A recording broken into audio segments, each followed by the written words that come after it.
Isang magandang idea na naman ang makikita natin kung paano magtanim ng kamatis sa ating garden o di kaya ay sa ating bakuran. Una ay kumuha siya ng patatas at kanya itong hiniwa ng mananipis at ipinatong niya isa-isa sa kanyang pagpupunlaan. Kumuha din siya ng hinog na kamatis.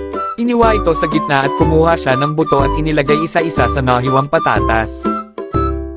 Pagkatapos ay tinakpan niya ito ng lupa at diniligan. 10 days later, malalaki na at pwede na itong i-transplant.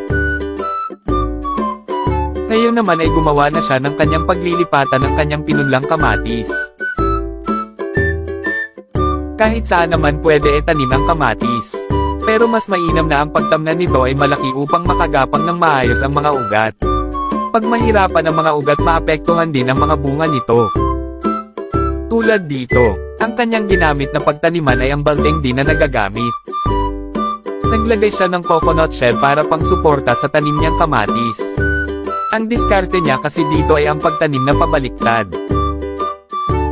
Pagkatapos niyang itinanam ng pabaliktad ay nilagyan niya din ng tuyong dayami.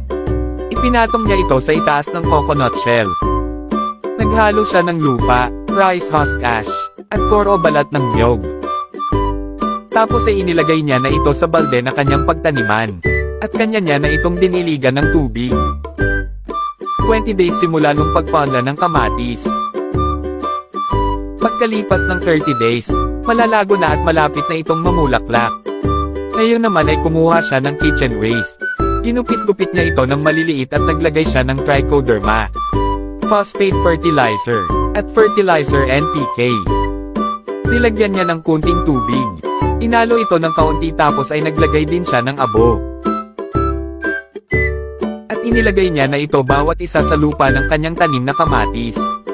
Bago niya ito diniligan. After 50 days, nagkakaroon na ito ng mga bulaklak at may mga maliliit ng mga bunga. Nagsimula na ding bibigat ang sanga at dahon nito, kaya kailanganin ito na tatalian para pang suporta sa bigat ng bunga at sanga. Nagpupruning din siya ng kanyang kamatis. After 70 days, malalaki at dumadami na ang mga bunga ng kanyang tanim na kamatis. Malapit na din itong mahinog. Naglagay ulit siya ng trichoderma, nilagyan ng tubig, inalo-halo at inilagay sa kanyang pandilig. At diniligan ang tanim niyang kamatis. After 90 days, madami ng mga hinog at pwede na anihin ang mga ito.